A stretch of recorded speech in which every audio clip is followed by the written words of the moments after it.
Hargreaves, chance for Torquay. Chris Hargreaves, the captain. If he stays offside, Carlisle checks instead. He's looking for Benny. Sills. Hello and welcome to this latest episode of Gull'S View. Got a very special two guests once again. 1 year on, we've got Michael Westcott and Mark Bowes Cavanagh. Hello, both. First of all, Michael, are you well? Yeah, very well, thanks, Sam. Good to see you again. Can't believe it's been 12 months since we did this. Ridiculous. And Mark, how are you keeping? All good? Yeah, all good. What a year.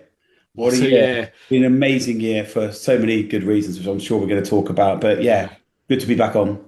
Yeah, I'll tell you what, we'll start on that. The last 12 months, I mean, you can speak for hours about it, but we'll start with you. We started Mark this year, actually. We're swapping up. Started Michael last year. Mark, what was like the most memorable things, and maybe even like the, not learning curves, but you know, the sort of most memorable things that stuck out to you from like our last chat over the last 12 months? Most memorable thing about the whole club has been the support from everybody. How well the trust has worked with the board.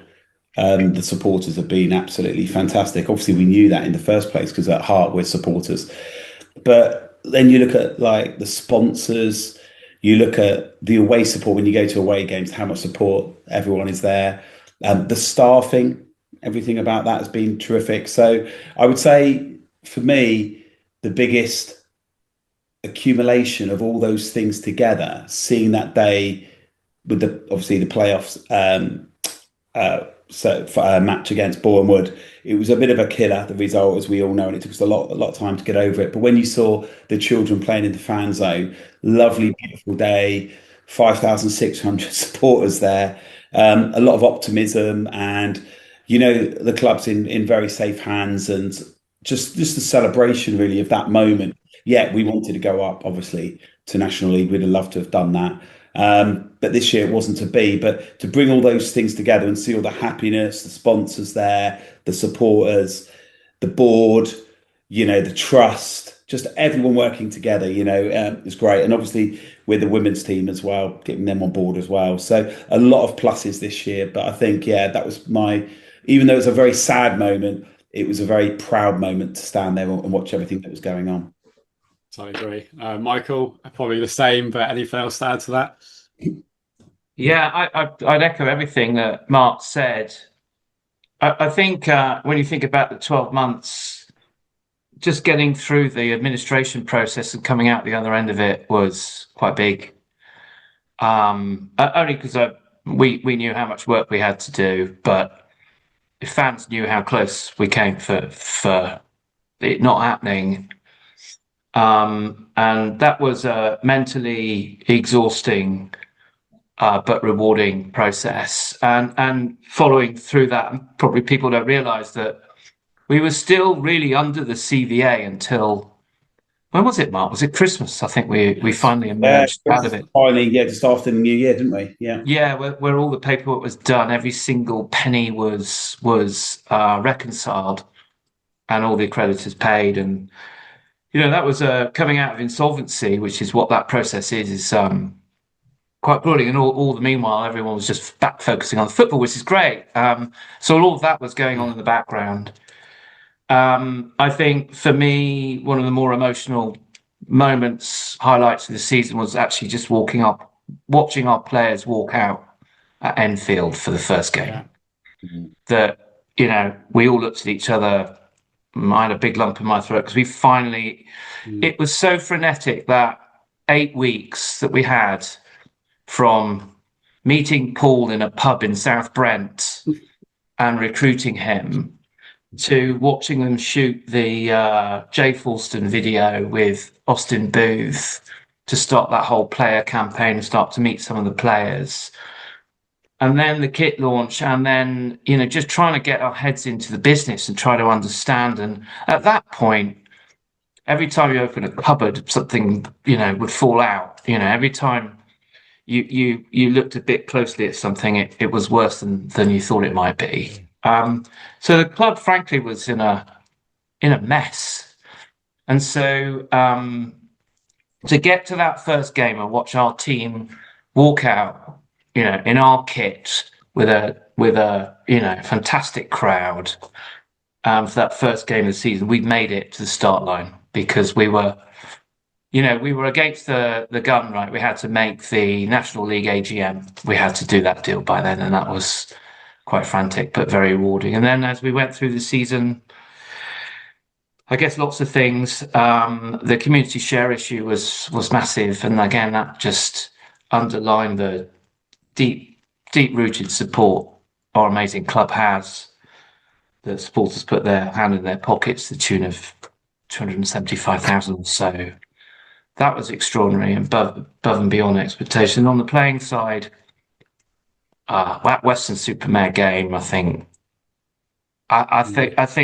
that game was when I remember looking at Mark and thinking, we've got a team, and I get now what Paul's trying to create, and we've got a team now that will fight hard, and that's been one of my favourite games at Plainmoor for years, actually. For the character, I know we got the result, but it's the manner in which we fought back. By the way, that game completely killed our pitch, totally killed our pitch, and we struggled with our pitch, frankly, for the rest of the season. It's all about the last 2 or 3 home games. So it was awful from that perspective. And then Hemel away was just extraordinary. That outpouring of emotion, that final bonding of togetherness between the fans and the players and Paul and us, to be honest, that was extremely touching. And I felt that it was that end of that long, hard road where we didn't probably have super high expectations for the season on the football side, but God, we came close, and we didn't quite get it done that day. But that atmosphere at the final whistle was just amazing, really. And that will live with me for forever, actually. Those 10 minutes, 15 minutes after the game. Absolutely. Sorry, as always, very long-winded. Absolutely That's from fantastic, me. wasn't it? That just being there, and I think kudos to you for getting as many tickets as you could for us as well, because I know they were going to limit us to 800 originally. That would have been fun to have dealt with. So thank you, and thank you to Hemel, who were being very accommodating and wonderful hosts. You've kind of touched on it already, but in terms of this summer compared to last summer, what have been the differences between those 2 time periods ahead of our pre-season? So go on that. Yeah. So I would say from a playing perspective, we've been able to be far more strategic. We know what our strengths are this season, and we know where we may have come short last season. So we feel that we're strong at the back. We feel that we've got a really developing back four. That's why we felt that JT should come back to the club in that position and can do a good job for us. I think having the guidance of having Mikey Edwards working with Paul full-time this season will help some of the tactical play against some of the sides that we're playing. But I think all the board and Paul felt that we came up short in midfield and up front. I think Cody did an exceptional job up front, and he scored some very vital goals. I think this season we're hoping to be more creative. I think we're going to let the shackles off a little bit there. And I think the fact that we've brought Callum in, the fact that Sonny's in now, which we worked very hard. We looked at him halfway through the season thinking whether we could get him in. You know, the likes that we've got the experience of Matt J, obviously Jordan Young had great games as well. The likes of obviously Cody, we've got Sonny, and of course he's slightly injured at the moment. We've really got depth in the side, and who knows, it may not be finished there. You know, we are actively looking at somebody else, which we hope to bring in, which I think will fulfil what we need from that perspective in midfield. But I think what we've also got with the likes of Louis and Matt J is a little bit of experience in that dressing room. And I thought we lacked that against Bournemouth, and we've lacked that in a few games. You know, Paul is a very, very passionate and a very astute manager. And I think he needs a general on the pitch, and he's needed control on the pitch, and he's needed to be able to look around the dressing room and rather than him try and inspire, sometimes it needs maybe some of the other players to help to develop that process. And I think he's got that now. And I think he will have his general, and I think we'll have a very, very strong side. Let's not be wrong here. You know, there's a lot of good sides in that league. The sides coming down, the sides that were there last season, very experienced, and Tottenham are going to be, I think, very difficult this season as well. So no one's kicked a ball yet, but I think the style of football and what we deliver this season, hopefully, will be something that we aspire to, and the fans will be very happy with.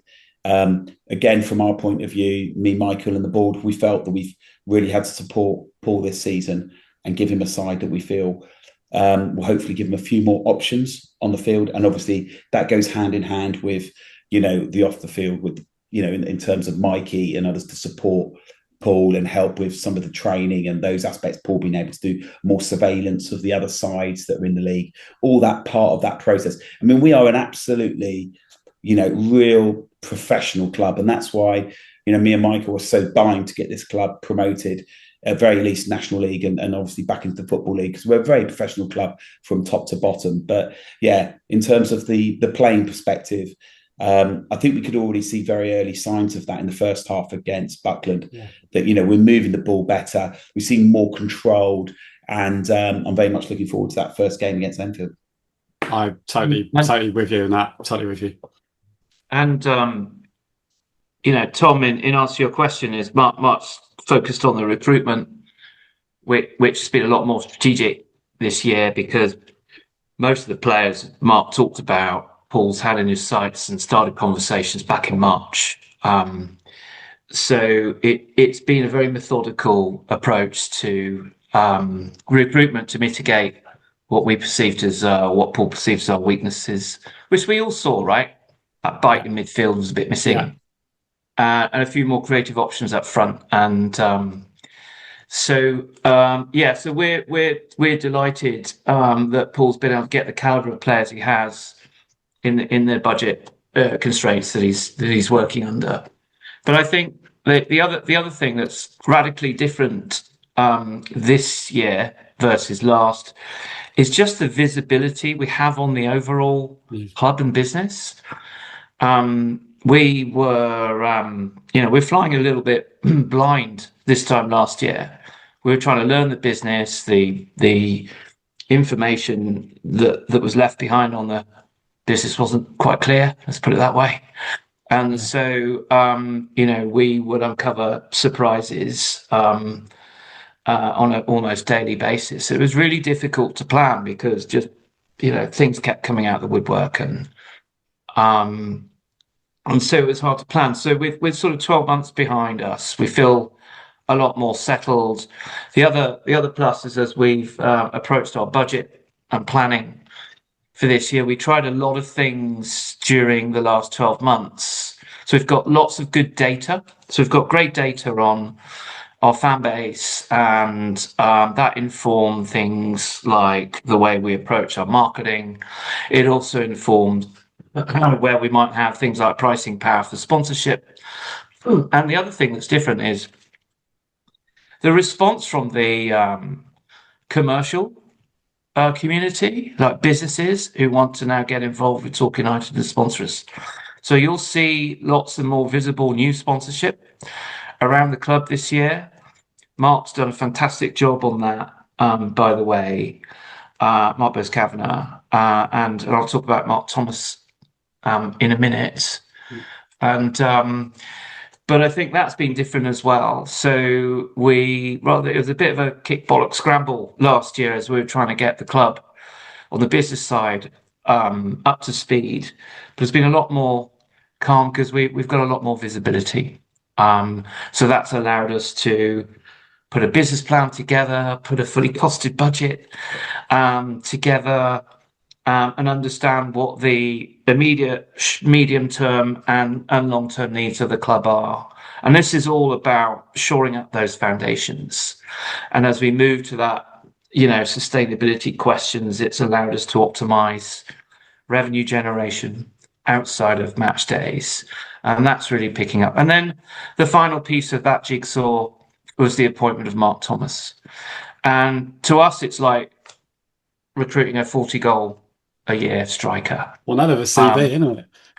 Yeah, he's got a great CV, and this just goes. We just feel that right from the beginning, our instincts were, and it was only as fans, right? That I know we've fallen far from the Football League, but we always had an inkling that we were a bit of a dormant big club, and that we needed to sort of activate the fan base on all fronts. And I think last year, with the largest average home attendances in 50 years, confirmed that to us, that actually we do have the support base and fan base to genuinely consider ourselves as a sustainable Football League club. But the difference between now and 10 years ago is that, as Mark alluded to, National League South is probably 8 or 9 full-time sides. National League itself, probably all but 2 clubs are full-time. And the budget's being thrown around. It's just crazy, right? So it's going to be much more challenging.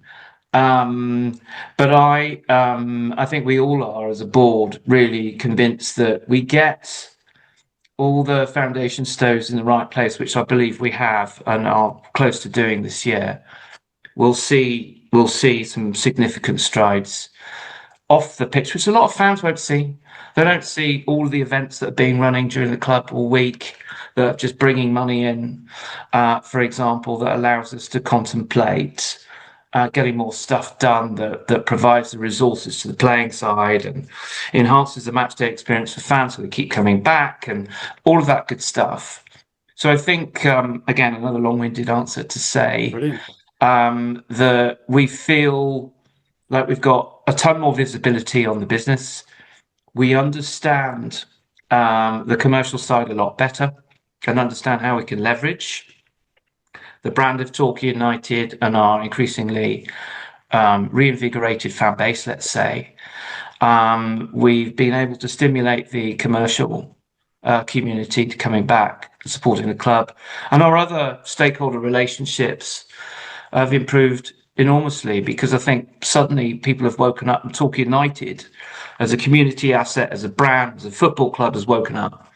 And a lot of people are realising that. So that's been really helpful to us, and we're a lot clearer in our vision and how we look at executing on a business plan.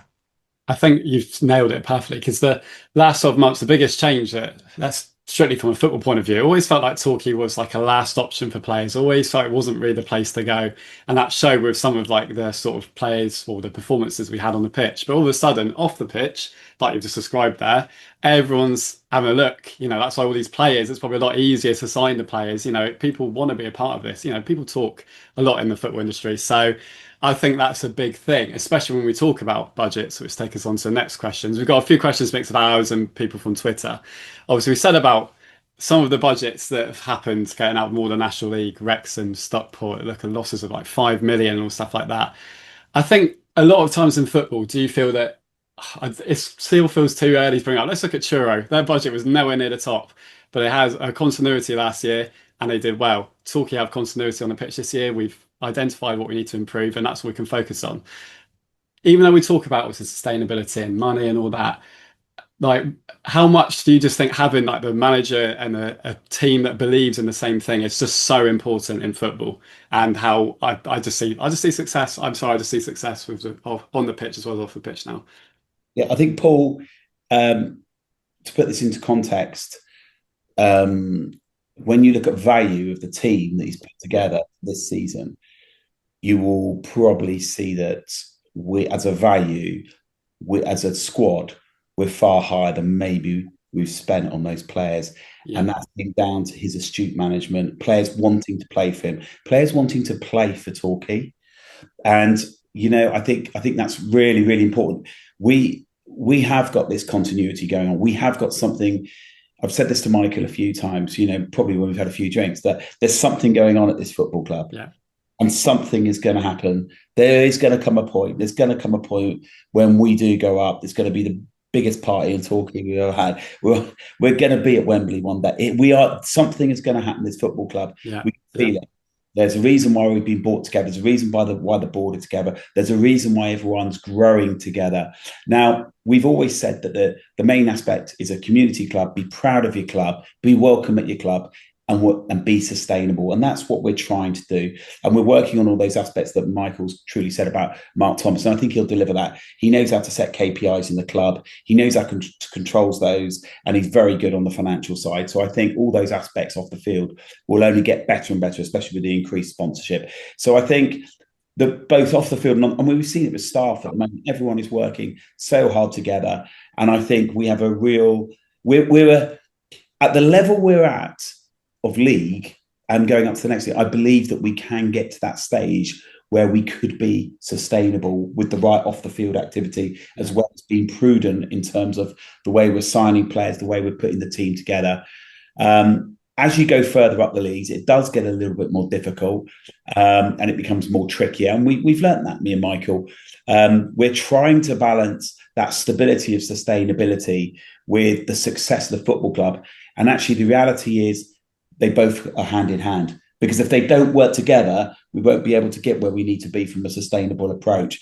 So I think last season was a little bit of the epitome of it. We looked at the club, we observed it, we looked at what money was needed to bring the squad together. We're very unfortunate, got 89 points, lost out by a couple of goals. We appreciate that this season we've got to spend slightly more than that. We've also got to bring in the right type of players that we need to supplement the squad. Obviously, we brought Mark Thomas in, we brought Mikey Edwards full time. So we've really got the foundations, set within the club. And I think bringing in probably a club captain and everything is key to this as well. And I think we're looking, me and Michael, not at 2 years, 3 years, but looking at a 5-10 year plan to get this club to where it needs to be. And hopefully we can achieve those dreams very early in that process. But it is so important that everyone is working together and everyone is focused on success. Yeah, I'd agree with that, Mark. And I think that Mark is right that I mean we would say this, wouldn't we? But we rate Paul Watton very highly. And I think that he'll rinse every single penny of value out of the playing budget that he's got. And I think a well-managed, well-drilled, well-recruited team is worth probably an extra, few $100,000 on the playing budget that others might otherwise spend. We were last season. No one actually shows you their budget numbers, right? But people talk in football, and we know that there were at least 3 teams that were running budgets north of 1.1 million or so in our league last year. Crazy, and we lost out by 2 goals. And the top two teams in the league were running budgets nowhere close to that level, and that was Truro and Torquay United, and look where we finished up. And that, I think, is down to, well, you can argue John Askey inherited Paul's team that him and Mikey spent a few years building and drilling, and that's the journey that we're on now. And at the same time, it's not lost on us that in the medium and long term, if we're looking at how to be sustainable in the Football League, we've got to create player assets. Yeah. And that's number one, recruiting well with young players, developing their talent. And then it's something that we want to get to, but it's a lot medium to longer term investment, and that's the whole youth side. And the thing working against us at the moment is that we could invest a ton of money in youth development through all the age groups, but we can't protect any of the players because we have no protection at our level, which is a massive incentive to get out of this league for loads of other reasons. Because I think the truth is also is you get to League Two, and I'm hoping the way we're going that we might be in the 5,500 average league gate attendance at that point. That won't pay all the bills though, nowhere close. And if you took cut time of the budgets you'd have to run in League Two, we'd have to supplement that with player transfer income. Yeah. And part of that is some of the recruitment that's going on with the young players now, that will hopefully crystallise over the next 2 or 3 years. But it's also investing in that academy product, right? Eventually. And at the point where we know we can get match funding, that's the point where we'll put our foot on the pedal on that stuff. Yeah. So it should also be said, the players that we signed this season were building assets of the football club, because they're not on like 1-year contracts; they're on 2-3 year contracts. Some Dre is another option. Yeah, and exactly. So, and we looked at very early. Matt was showing good signs. Matt Carson, we got him extended on his contract. You know, obviously, you know, Paul had other options towards the end of last season, but we'll see how that develops. And obviously, as you can see, like you say, Sam Dre, we signed him up, but all the players that have come in are on 2-3 year contracts. Yeah. We're looking at building this team, hopefully to take us to national, to Football League 2. I really, really do believe if we can get the momentum and get out of the league, then there's no reason, once we get a bit of stability, that we can't go further. And that's why we're looking at players at higher leagues who've got that experience and on long-term deals to get them connected and you know, staying at the club. I totally agree. Recruitment in football is the thing I'm like, it's the most important thing, to be honest, and the thing I'm actually so passionate about. And you will never get 100% correct, but the track record since you've come in, with obviously Paul Watten's coming as well, is phenomenal. And on paper, so far this summer, I just so delighted. Very exciting. So I'm just so excited. I'm so excited. That Drea news about his contract extension, that got me really excited for this season. Yeah. And notice how we've taken our time a little bit. I know the fans been looking on the form and saying, we're impatient knowing what are we doing. There's a lot of work going in the back. Oh, so much. Get it right. That's exactly right. And that's what we've been doing. We've been, you know, talking to players and their families and getting the right blend of players that we're looking to change structure, to look at the size that we're playing, etc., and have more options. So there's a lot of work going in the background, but I think you know, we're very close to completing now, perhaps a couple of loans, etc. But obviously, as I said, this week, hopefully that will complete one of our major signings. Beautiful stuff. I go to a question actually from Joe Uggs, who's asked on Twitter. What has surprised you the most about football behind the scenes since becoming owners? I know we spoke quite a lot about this sort of last year, but if there's been anything you think, don't quite realise that. I'll jump in there. I've got 8 businesses that I'm involved in, and I've always been very prudent on finance. I've always been very prudent and strategic. But football, when it gets to your heart, anything is possible. It's very, very difficult to, you know, look at Paul and others and when they need support and things like that. It's just a very, very emotional sector and very, very difficult. I think for me, when you see how it has an effect on the community, even the council, and how it can change everyone's perception of their life and everything else, I think that's been the thing that's been, it's difficult for me to avoid. I'm a very sensitive character, very passionate character. And I think that's been the thing that surprised me the most about football. We've watched football on TV. When you get involved in a football club, when you get involved in the staffing and everything, it is like a family, and you just want to see so much success. You know, on the day that we lost Boreham Wood, you know, I was almost unconsolable. And then I'm sort of thinking the last person I want to see is Paul Watton, and he's like the same. It's like we do for the next 2 days, just drink ourselves to. It's so. I'd arranged a birthday night out that night, and I binned it off after 10 minutes. We all like Torquay fans went, no, another time. But it was also pride as well. You felt the pride afterwards. Yeah, and when you sit back and you have time to look back on it, you can actually, you know, be very proud of what's happened in all ways, you know. And Michael mentioned about obviously the game at Hemel and the Weston-super-Mare at home, but you know, the game against Truro and going there, and the support there in the pouring memories and getting that result. And I remember walking out of that club, and I was just like, cool. I mean, unbelievable, the spirit and the passion about it. So I'd say that that's the major thing for me, is the fact that I think I've been quite astute in business, but crumbs, football's taken me by force. And you have right there, right, this balance of heart and head, right?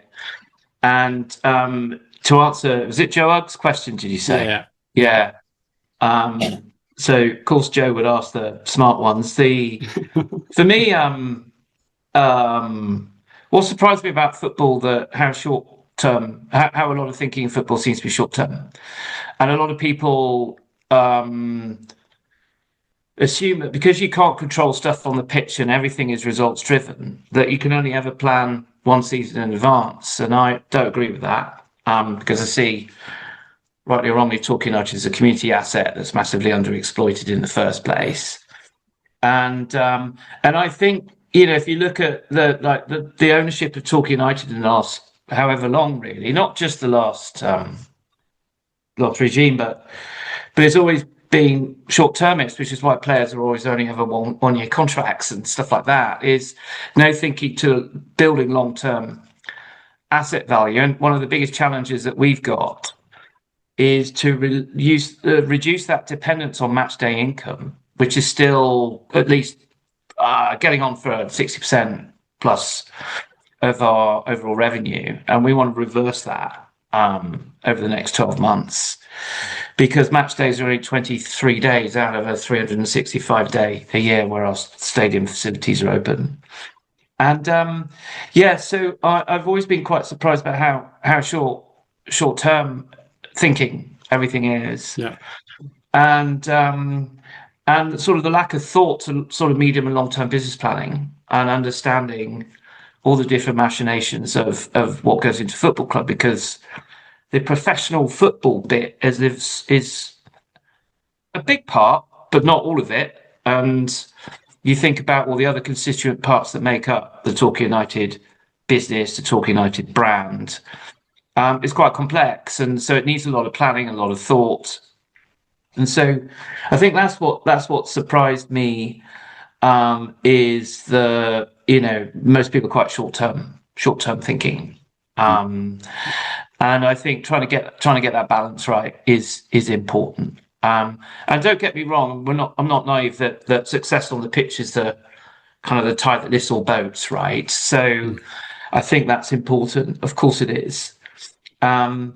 But yeah, and I have to say, and Mark said it, Mark's involved in myriad of businesses, more businesses than I am, but I've got quite a big business, and I have to say, from a business planning standpoint, the Torquay United project has been the single most challenging project in all my years of business.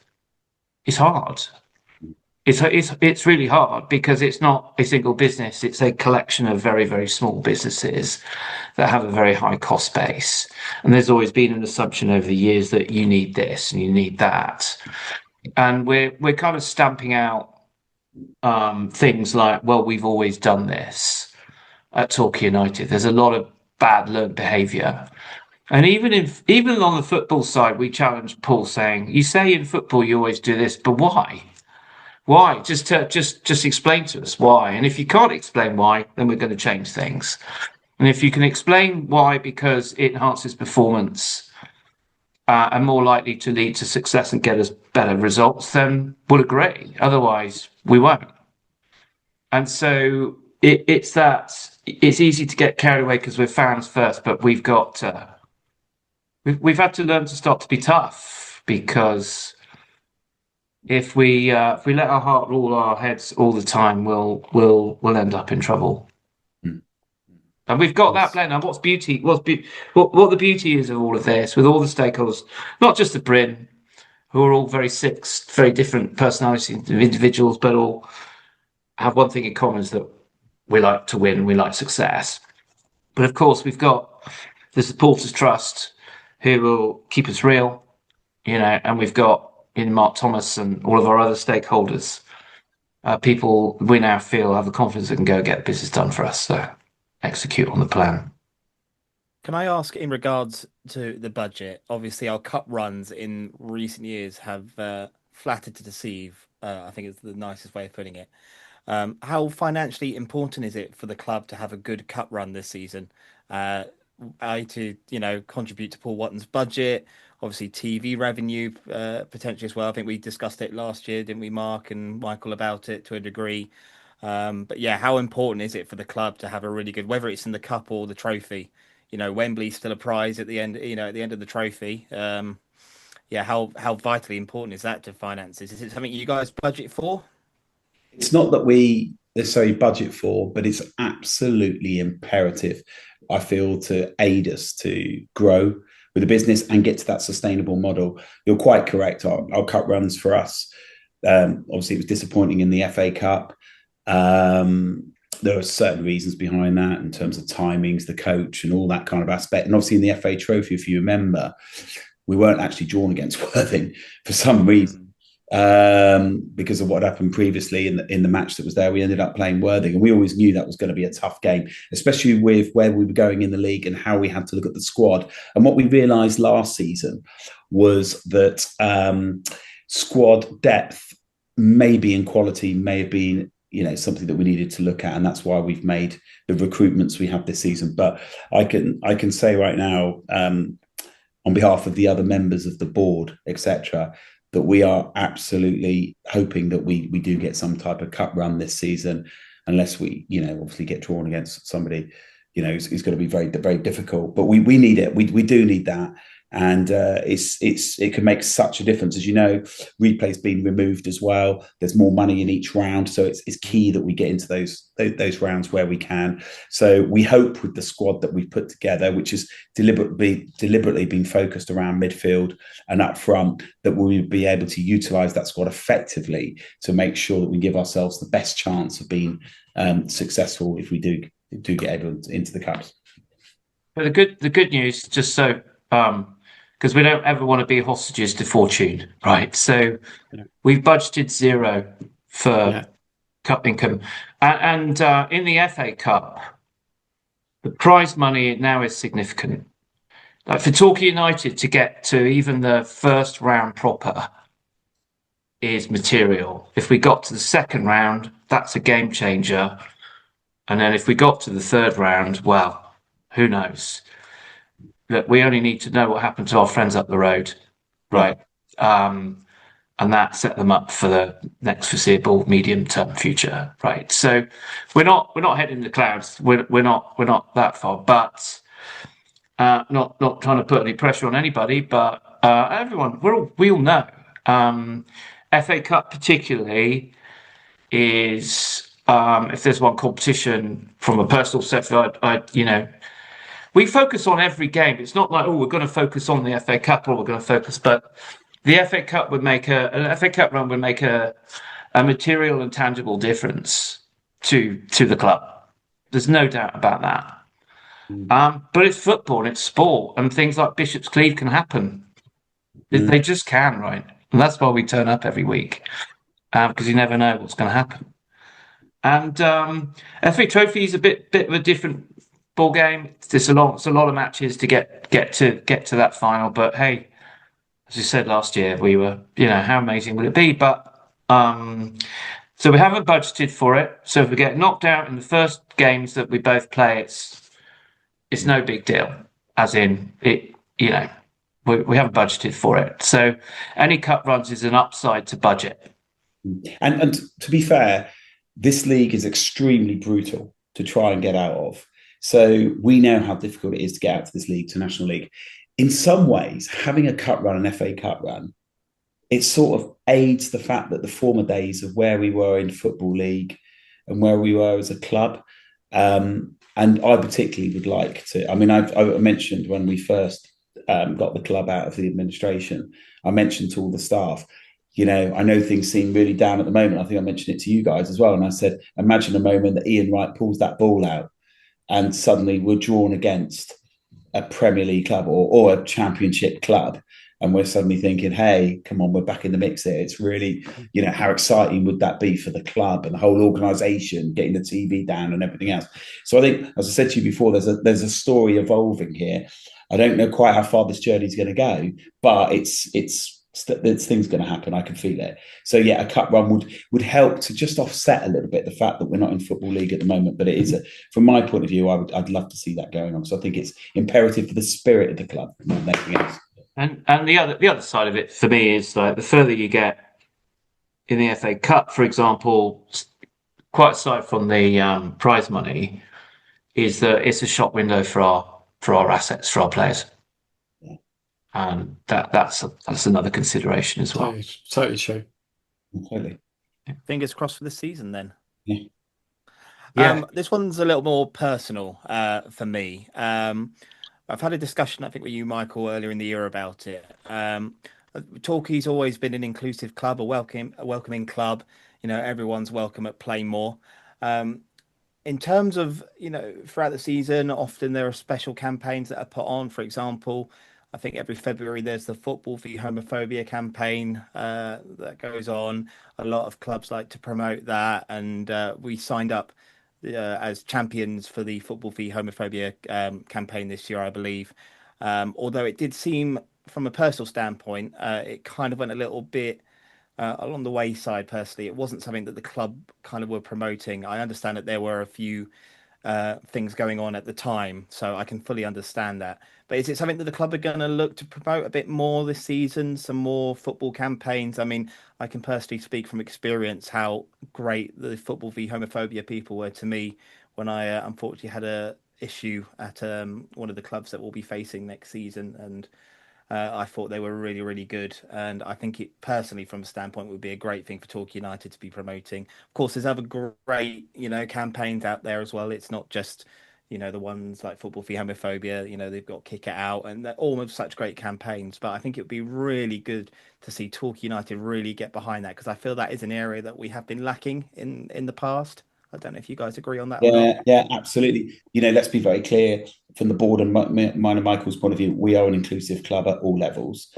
and we will support that as much as we can. And I'm sure Michael's making a note there to have a chat about Mark Thomas and look at the events over the course of the year and how we can promote those effectively to make sure those campaigns are successful. So from my point of view, and when we first started with the administration, we wanted to get the ladies back in.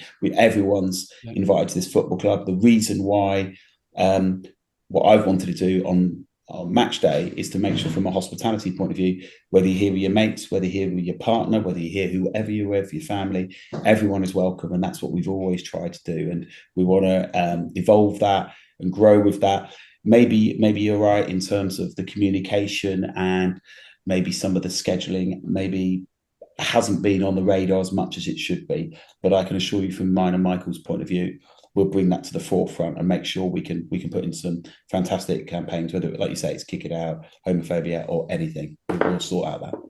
So, yeah, Tom, the short answer to your question is, could we have done more last year? Yeah, we could, absolutely. Like, we were, you know, when the club's done very little, almost nothing in that regard for a number of years, there wasn't that sort of learned behaviour within the staff that we have these campaigns, this is what we do. So we've learned last year that we need to do much better. Part of Mark Thomas's brief is to really push a lot of those inclusivity campaigns, and that's not just virtue signalling or suddenly become a woke football club or any of that stuff.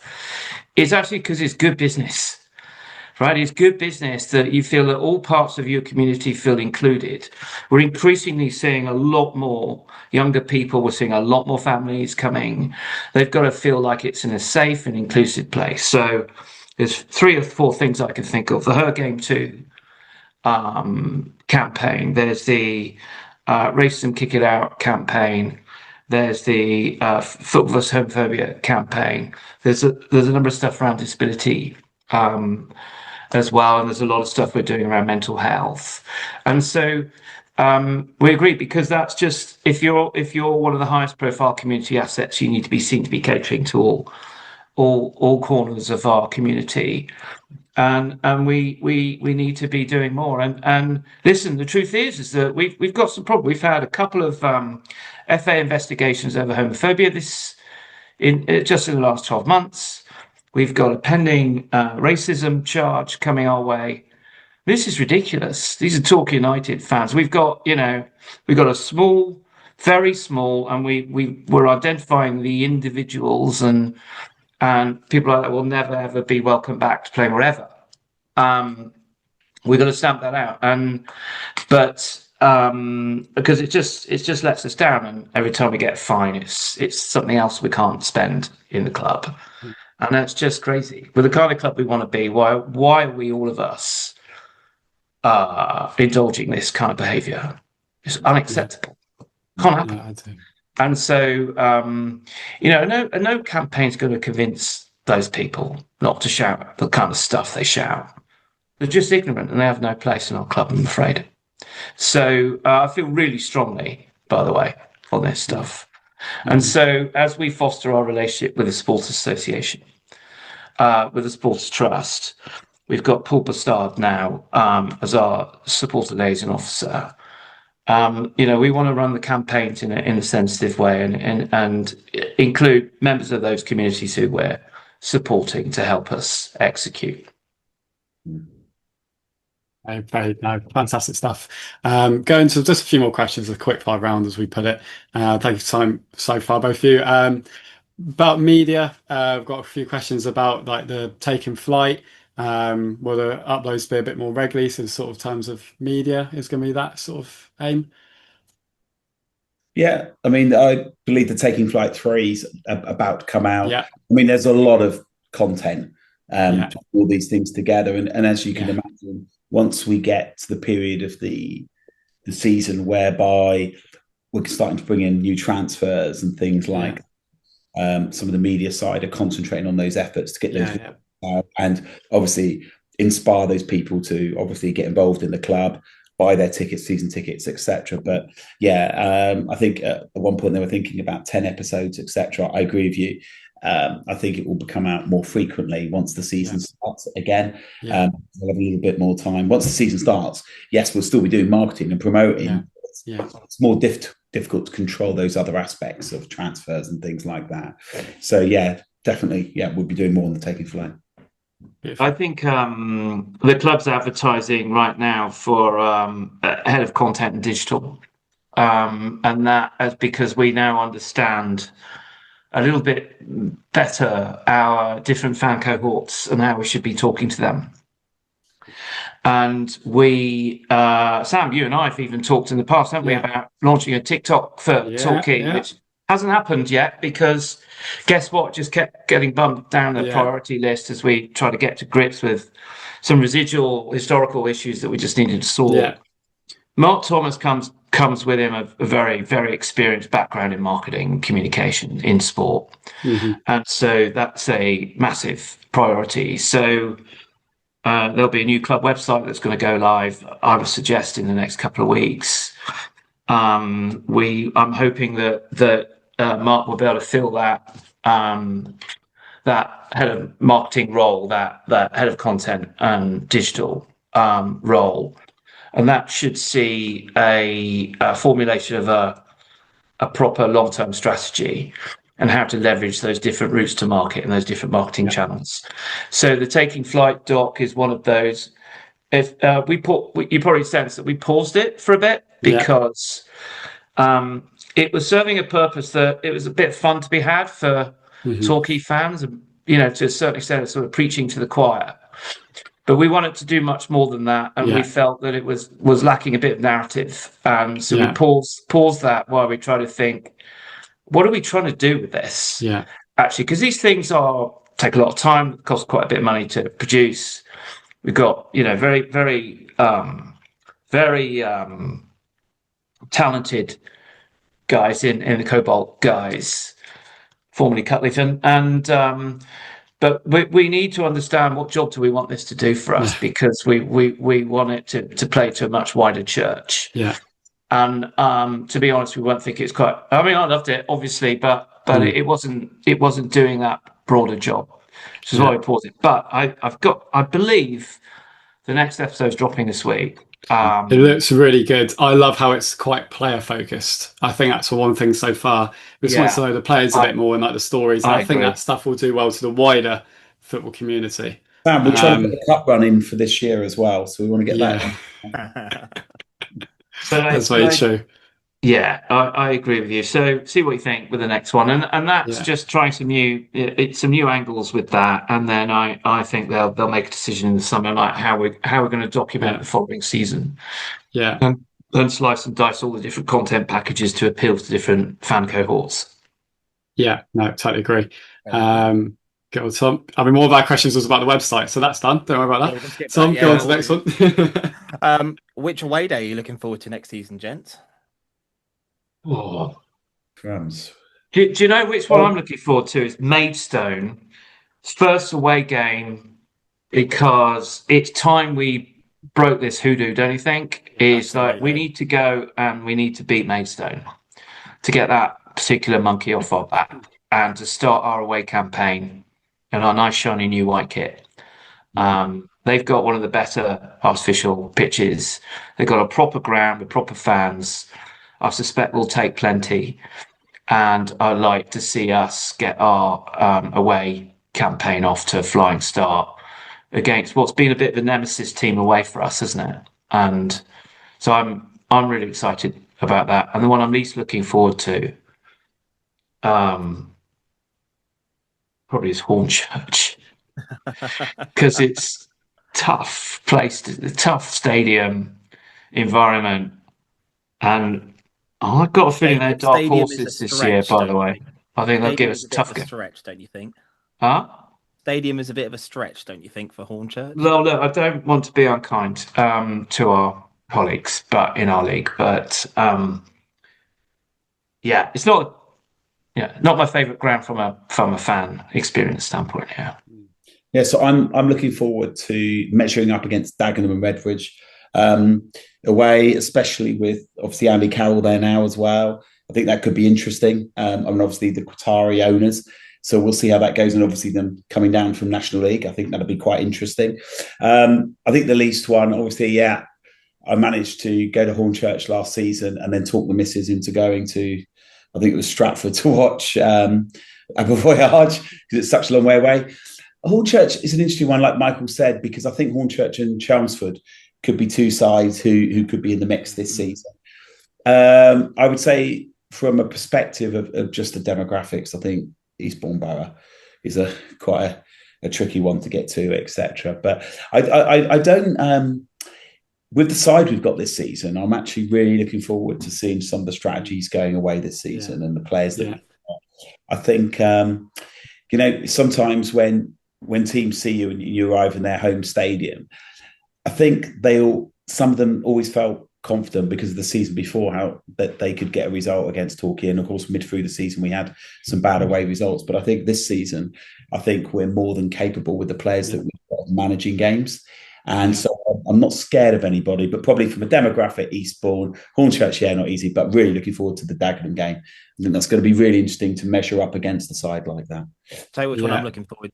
One I'm looking forward to is Horsham, actually, because that's only up the road from where I am. I've been there. It's small, compact, but it's very well set up. They're really well run as a football club, and I think they're going to surprise quite a few this season, especially there.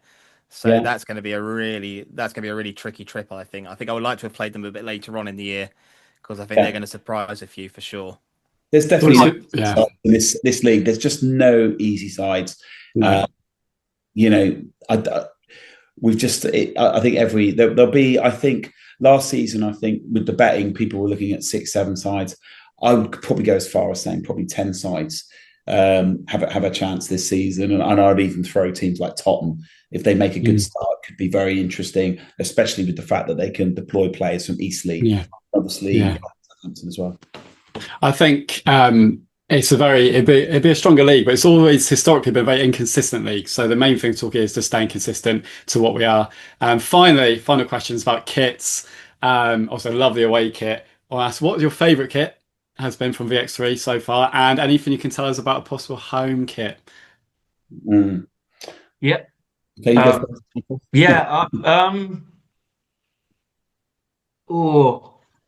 I have to say I love this year's away kit. It's really close between our home kit last year and our away kit this year. I haven't seen the new home kit on players, so I've only seen a photograph. And so to answer your second part of the question, I can reveal exclusively that I believe that the home kit's being launched Thursday evening. Yeah. Exciting. Maybe by being worn by another player. Who knows? But stop teasing. I would agree with Michael that I think the away kit is exceptional. Really love the away kit. That's probably my favourite so far. I don't think the home kit will be tremendously different, maybe a different kind of style, but we don't want to lose from where we are in terms of yellow, blue, etc. But the away kit, outstanding, and I think the fans will be pleased with the home kit when it comes out. Lovely. See, good in time for the Newport game. They're selling like hotcakes. That's all I know. Yeah, lovely. Yeah, lovely. We love to hear it. Well, once again, thank you for joining us. Fantastic stuff as usual, and just keep up the great work, really. And I can speak on behalf of our whole fan base that we're so excited for the new season, as I'm sure you are too.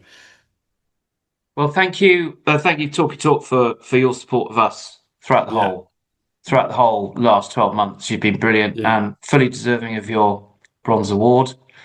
And I know nominations are now open, giving you a plug, and so you definitely have my endorsement and probably most of us. And so good luck with that. Keep churning out the content. I know the fans love it. Cheers. Thanks, Sam. It's been a pleasure. Cheers, guys. Thank you.